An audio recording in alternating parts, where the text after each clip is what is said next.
Welcome to the deep dive. Today, we're going to unpack something pretty significant happening between India and Pakistan. Operation Sindoor. Yes, a very recent military action by India. It follows that really troubling attack in Pahalgam, the one targeting civilians. The resistance front, believed to be a Lashkar-e-Taiba proxy.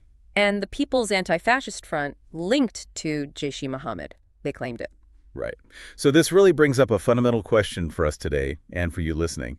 Does Operation Sindoor, especially after similar actions in 2016 and 2019, mean India is now, well, using surgical strikes as a standard part of its deterrence strategy against Pakistan?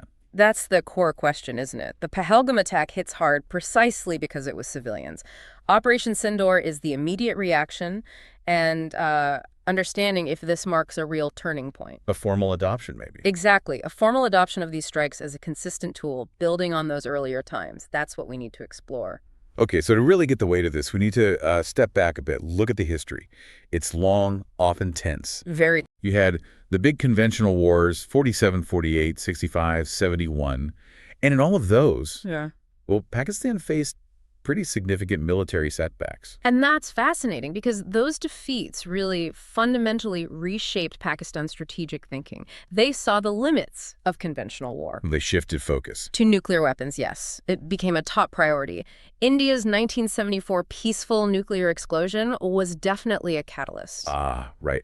And figures like A.Q. Khan were key. Instrumental, absolutely. Pakistan got the bomb in '98. But it wasn't just about parity. Their strategic thinkers also developed this doctrine. It included potentially using nuclear weapons first. First use. Yes, and focusing on lower-yield tactical nukes, specifically aimed at countering India's, conventional military strength. It created this incredibly complex dynamic. Making it harder for India to respond conventionally. Much harder, yes. Options became quite limited. Right. So, okay, both sides have nukes. You might expect, I don't know, some kind of uneasy peace.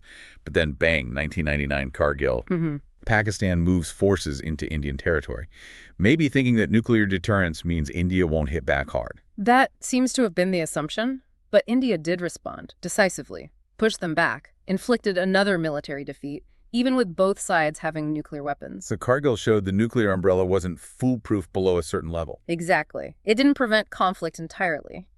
And after that, we saw a definite shift towards what people call asymmetric warfare. The 2001 parliament attack in India was a huge moment. Critical juncture, yes. And India's reaction. Operation Parakram. Big mobilization. Huge mobilization of troops, but critically they stopped short. No direct military action inside Pakistan. And this is where it gets really interesting because it seems Pakistan looked at that restraint. The fact India didn't cross the border militarily after such a massive provocation. And interpreted it as weakness. That appears to be the case, yes. And the years that followed. More cross-border terrorism. Mumbai in 2008, devastating. The Amarnath pilgrimage attack in 2009. And India's public line often mentioned the nuclear risk, right, as a reason for holding back militarily. Correct. The potential for escalation to nuclear war was frequently cited as the main reason for not retaliating directly across the border. So if you connect those dots, India's strategic rethink after 2014 makes a lot more sense. It really does. The limits of just plain defense, especially against repeated terror attacks, were becoming painfully clear. The goal shifted. Find ways to hit back effectively, but without crossing that nuclear threshold. Were there specific documents or reviews signaling this change?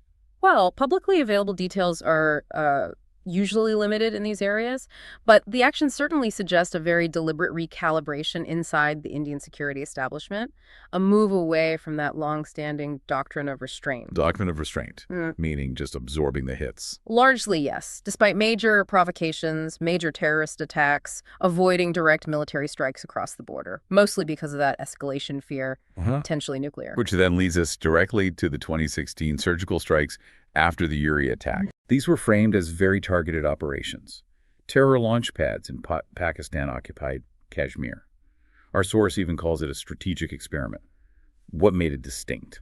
Several things. It was very narrowly focused on those launch pads. It was fast, quick in, quick out.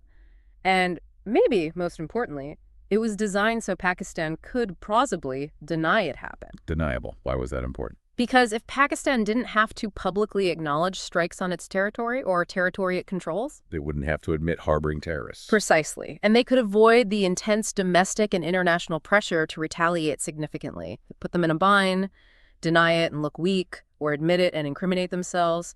India kind of forced their hand, you could say. Okay. Then fast forward to 2019.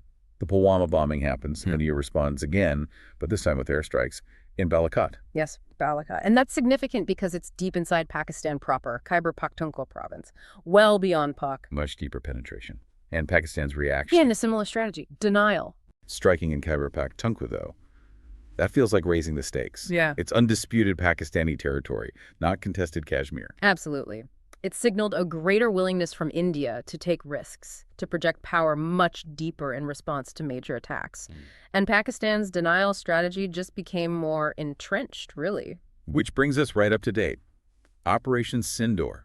After Pahalgam, our sources are saying this one is different again, not just poke. Reports suggest strikes against camps deep inside Pakistan's Punjab province. Punjab, yes. Territory that was part of pre-partition India, but is unequivocally Pakistan today. So what's the significance there? Well, it implies an even further expansion of India's operational reach and its willingness to act, building on Balakot, striking even deeper. Operation Sindoor suggests an even greater readiness to hit targets well within internationally recognized Pakistani land. And the reports also mention not just terrorists being eliminated, but their handlers, too. That's what's being reported, yes. Which would imply better intelligence, higher operational precision, a more sophisticated operation overall. So Pakistan finds itself in that same difficult position again.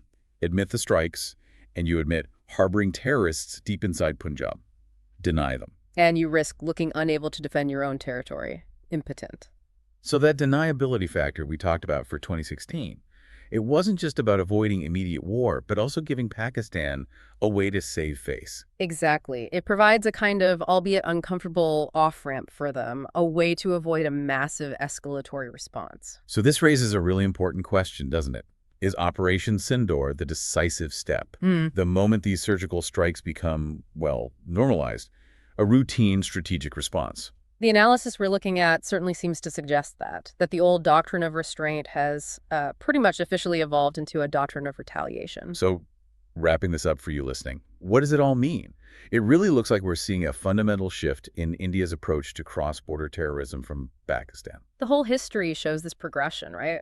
From big conventional wars through the nuclear complexities and now to these targeted military actions. Precisely. And while India hasn't, published a formal paper titled Our New Surgical Strike Doctrine. No, they haven't explicitly done that. The pattern is becoming hard to ignore. 2016, 2019, now Operation Sindoor.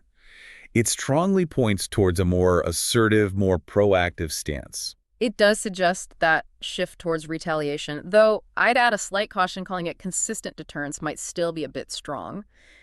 Is it truly routine now or still reserved for very significant attacks? We need to see how it plays out. A fair point.